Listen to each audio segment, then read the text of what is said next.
Sabrina, est-ce que vous pensez que Bruno Retailleau, avec dans la dynamique dans laquelle il est, alors on est loin de 2027, mais est-ce qu'aujourd'hui, voilà, est-ce qu'on va devoir compter avec lui ? Compter avec lui, je le pense. Voilà, compter avec lui, je le pense. Après, les élections présidentielles, notamment les dernières, et les avant-dernières, si on part de 2017, et si on parle même en 2012, quand Nicolas Sarkozy perd, les élections présidentielles, je pense que si la vie politique peut-être nous a appris quelque chose, c'est les surprises. Il y a toujours un événement. Il n'y a pas eu énormément de surprises. Ah, 2017, il y a eu des. Oui, 2017, oui, mais 2017, en fait, oui, mais parce qu'il y a eu l'affaire Fillon.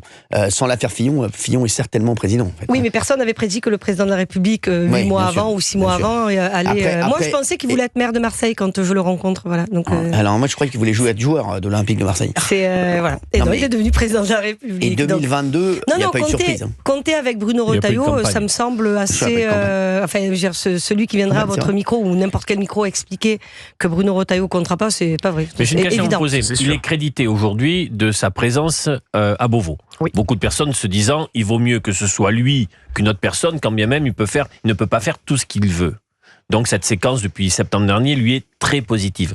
Mais il ne peut pas rester à Beauvau très certainement dans les 2 ans qui viennent. Est-ce que c'est pas trop tôt ? Alors c'est pour ça que je dis, il y a une dynamique, on le voit dans les chiffres. Compter avec lui parce que c'est le président des LR, parce que moi je parlais surtout de ça. Oui. Je parlais pas uniquement de sa présence au gouvernement. Donc ça veut dire qu'en tant que président des Républicains, il va compter. C'est normal, c'est le patron des LR. C'est peut-être un peu trop tôt, mais par contre, pareil, il y a un enseignement sur la participation de LR au gouvernement, c'est que le PS devrait peut-être aussi se poser la question, parce que regardez le Congrès, ça n'a à peu près intéressé personne.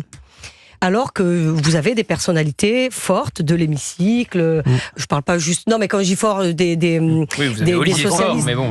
Oui, c'est simplement son nom de famille. Non, mais Boris Vallaud, voilà. Et puis vous avez Arthur Delaporte, vous avez Philippe Brun, non, il n'y a pas non plus personne.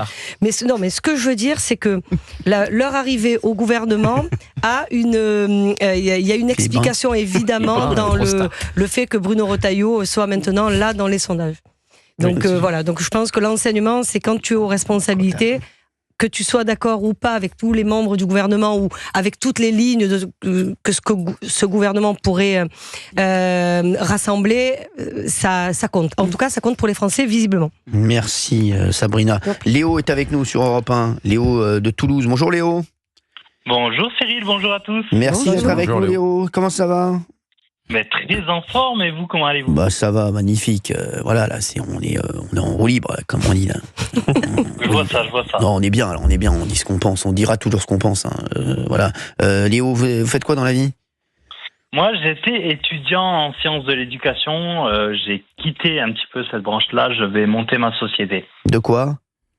De production audiovisuelle. Non, si vous avez besoin d'un nouvel habillage, vous me le dites. Très bien. D'ailleurs, je vais voir, parce que là, je suis en train de voir, parce que moi, au niveau de l'argent, là, je suis un petit peu ric-rac, là.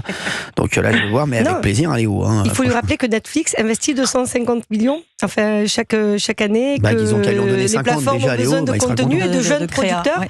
Et je lui conseillerais, si je peux me permettre, de vraiment se syndiquer au syndicat des producteurs indépendants. Parce que c'est bien quand on est un petit producteur indépendant. Parce que Sabrina connaît bien. Travailleurs de tout le pays. Merci Sabrina, c'est très important ce que vous dites.